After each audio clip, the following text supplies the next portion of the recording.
Hey guys, welcome to gadgets life. So recently S24 FE का price काफ़ी ज़्यादा drop हो गया है। बहुत से लोगों की रिक्वेस्ट आ रही है इसको कंपेयर करिए OnePlus 13R के साथ। अब S24 FE का 128GB वेरिएंट 35,000 रुपीज़ का है, बट 256GB वेरिएंट है 40,000 रुपीज़ का। एंड एक्जैक्टली सेम प्राइसिंग में OnePlus 13R भी आता है, जिसमें आपको बेस वेरिएंट में ही 256GB स्टोरेज मिलती है। एंड यहाँ पे सबसे बड़ा डिफरेंस आता है Exynos वर्सेस स्नैपड्रैगन।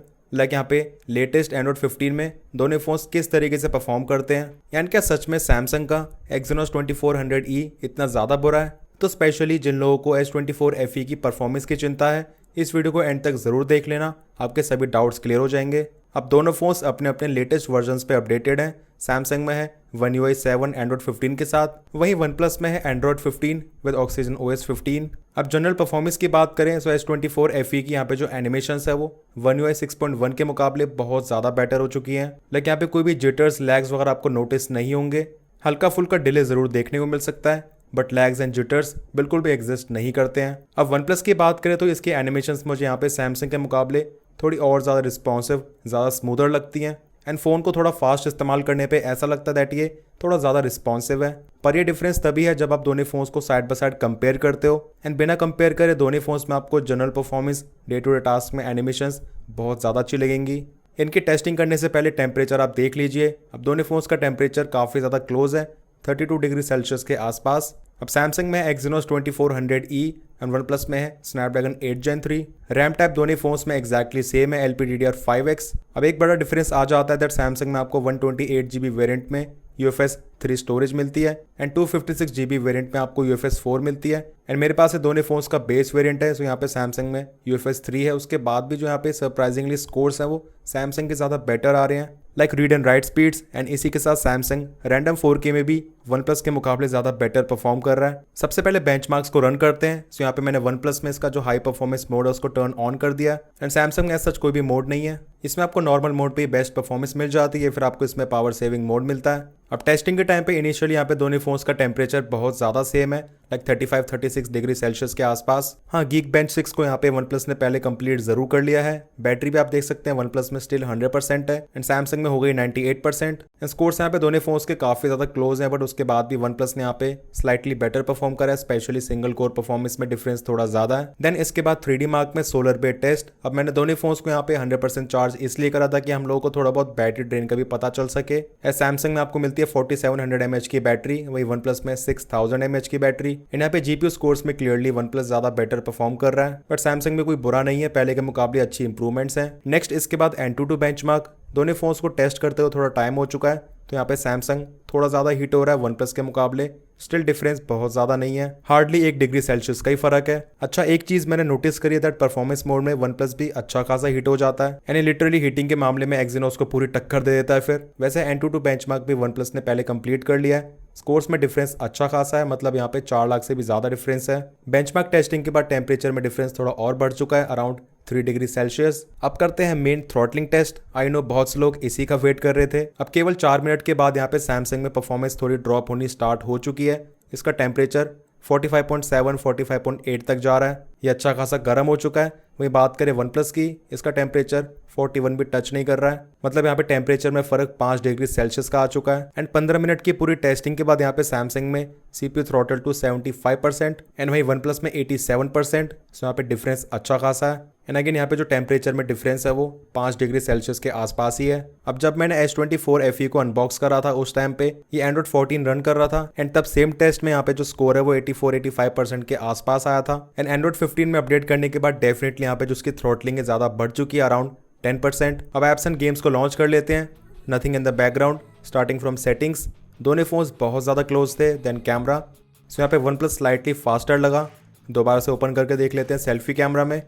यस, यहाँ पे OnePlus की स्पीड स्लाइटली ज़्यादा है। नेक्स्ट ओपन करते हैं यूट्यूब। सो अगेन यहाँ पे जो OnePlus है उसकी स्पीड ज़्यादा थी। अमेजॉन, इस बार सैमसंग स्लाइटली फास्टर था। फ्लिपकार्ट, दोनों फोन्स बहुत ज़्यादा क्लोज थे। Then Play Store, again almost same result. Then open करते हैं स्पॉटिफाई, डेफिनेटली OnePlus। हॉटस्टार, तो इस बार भी दोनों फोन्स की स्पीड काफ़ी ज़्यादा क्लोज थी। इसके बाद ओपन करते हैं गेम्स को। सबसे पहले pin out, faster and S24 FE। अब एक चीज़ आपको यहाँ पे मैं बताना चाहता हूँ, मैंने वन प्लस में जो परफॉर्मेंस मोड है उसको टर्न ऑफ कर दिया है। एस फोन को नॉर्मली इस्तेमाल करने में यहाँ पे हम ऑब्वियसली परफॉर्मेंस मोड को तो नहीं लगाएंगे, एंड मैंने इस वीडियो में स्पेशली परफॉर्मेंस मोड को इस्तेमाल करा है बेंचमार्क्स या फिर वीडियो रेंडरिंग में, जहाँ पे एक्चुअल में ज़्यादा रॉ पावर चाहिए। टेम्पल रन 2 में डेफिनेटली यहाँ पे सैमसंग स्लाइटली फास्टर था। देन इसके बाद सुपर मारियो रन,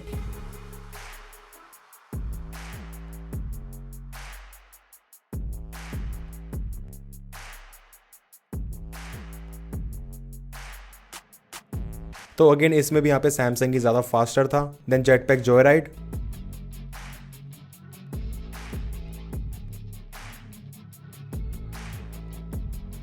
तो इस बार ही वन प्लस ज़्यादा फास्टर था। नेक्स्ट ओपन करते हैं फ्रूट निंजा,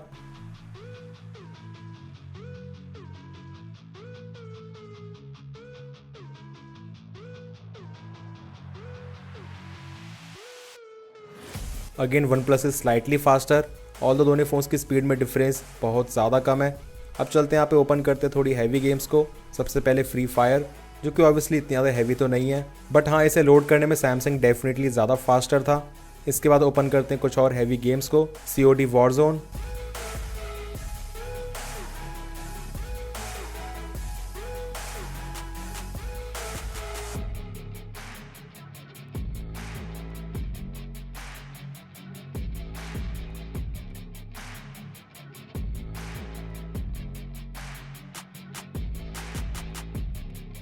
ऑलराइट। सो इस बार यहाँ पे वन प्लस ज़्यादा फास्ट था। देन COD मोबाइल,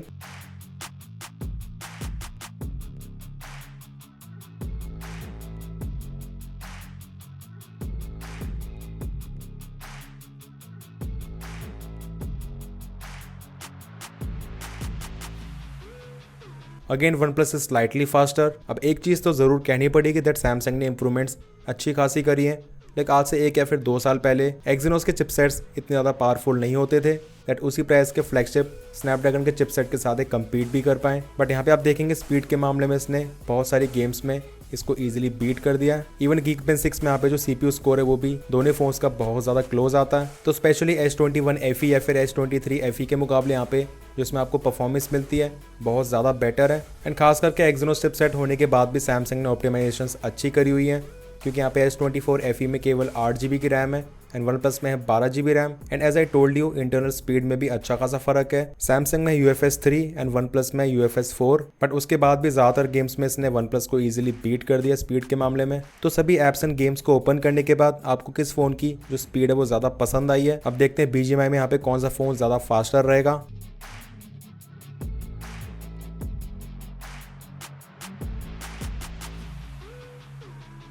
ओके, सो यहाँ पे S24 FE ज़्यादा फास्ट था BGMI में। अब देखते हैं RAM management 8 versus 12 GB RAM. सबसे पहले BGMI दोनों फोन्स की मेमोरी में है, देन एशवर्ल्ड ये भी है।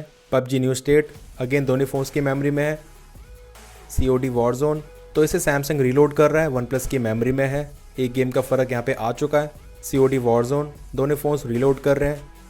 सिमिलरली फ्री फायर मैक्स भी, एंड इसी तरह यहाँ पे फ्रूट निंजा भी दोनों फोन्स लोड कर रहे हैं। जेट पैक जॉय राइड भी, super Mario run same result, temple Run 2 again same result, Subway surfer. कितना शॉकिंग है, दोनों फोन्स यहाँ पे 2-3 गेम्स को ही मेमोरी में रख पाए। उसके बाद यहाँ पे इन्होंने सभी गेम्स को एकदम ही साफ कर दिया मेमोरी से। लाइक कोई भी गेम या फिर एप्लीकेशन यहाँ पे मेमोरी में है ही नहीं। हाँ प्ले स्टोर ज़रूर है, उसके बाद फ्लिपकार्ट ये भी नहीं है, अमेजोन भी नहीं है। दैन देखते हैं यूट्यूब। ओके, सो सैमसंग की मेमोरी में है, वन प्लस ने इसको रीलोड करा है। देन कैमरा वो तो ऑब्वियसली यहाँ पे रिफ्रेश ही होता है। देन सेटिंग्स ये मेमोरी में थी। नेक्स्ट बात करते हैं काइंड मास्टर की। सो यहाँ पे सरप्राइजिंगली जो स्क्रबिंग है वो सैमसंग में बहुत ज़्यादा स्मूदर है as compare to OnePlus. And यह 4K वीडियो अप्लाई कर देते हैं सेम फिल्टर। वन प्लस में यहाँ पे जो परफॉर्मेंस मोड है उसको टर्न ऑन कर दिया है and here we go.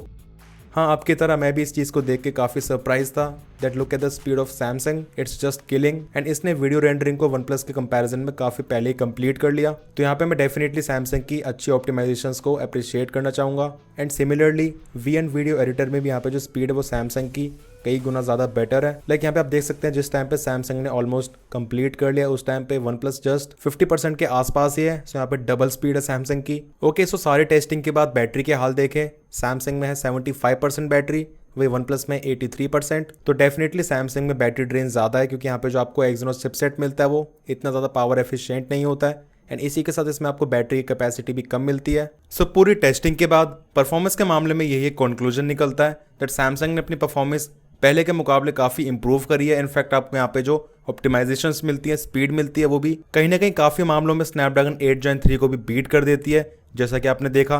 But mainly बात करते हैं यहाँ पे परफॉर्मेंस की, कंसिस्टेंसी की, हीटिंग की, लाइक लॉन्ग टर्म में गेमिंग करने पे, वीडियो एडिटिंग वगैरह करने पे, कैमरा यूजेज करने पे, देन उस केस में डेफिनेटली यहाँ पे अभी भी आज के टाइम पे Exynos 2400E लैग करता है। एंड स्पेशली आपको यहाँ पे हैवी टास्क परफॉर्म करने में इसमें हीटिंग भी ज़्यादा देखने को मिलती है। इनफैक्ट नॉर्मली यहाँ पे टास्क वगैरह परफॉर्म करने में यूट्यूब में 4K वीडियो प्लेबैक में भी ये फ़ोन काफ़ी जल्दी वार्म हो जाता है। वहीं अदर साइड यहाँ पे OnePlus इस तरह के बेसिक टास्क में तो क्या यहाँ पे इवन मीडियम टास्क में भी वार्म नहीं होता है। तो 35 से लेके 40,000 रुपये के बीच में अगर आपको स्पेशली यहाँ पे परफॉर्मेंस के लिए एक फ़ोन चाहिए, देन अनडाउटेडली आपको OnePlus 13R के साथ ही जाना चाहिए। अगर आपको फ़ोन यहाँ पे एकदम ही नॉर्मली बेसिक तरीके से इस्तेमाल करना है, उस केस में S24 FE ज़्यादा कोई प्रॉब्लम क्रिएट नहीं करेगा, देन आप इसे भी परचेस कर सकते हो। बस आपको एक चीज़ माइंड में रखनी होगी दैट नॉर्मल टास्क में भी ये फ़ोन हीट हो जाता है, तो आपको उसी चीज़ को बियर करना पड़ेगा। बाकी S24 FE versus OnePlus 13R का डिटेल्ड कंपैरिजन में जल्दी लेके आने वाला हूँ, वहाँ पे हम हर चीज़ की बात करेंगे। So make sure to stay tuned and आप इन दोनों में से कौन सा फ़ोन प्रेफर करोगे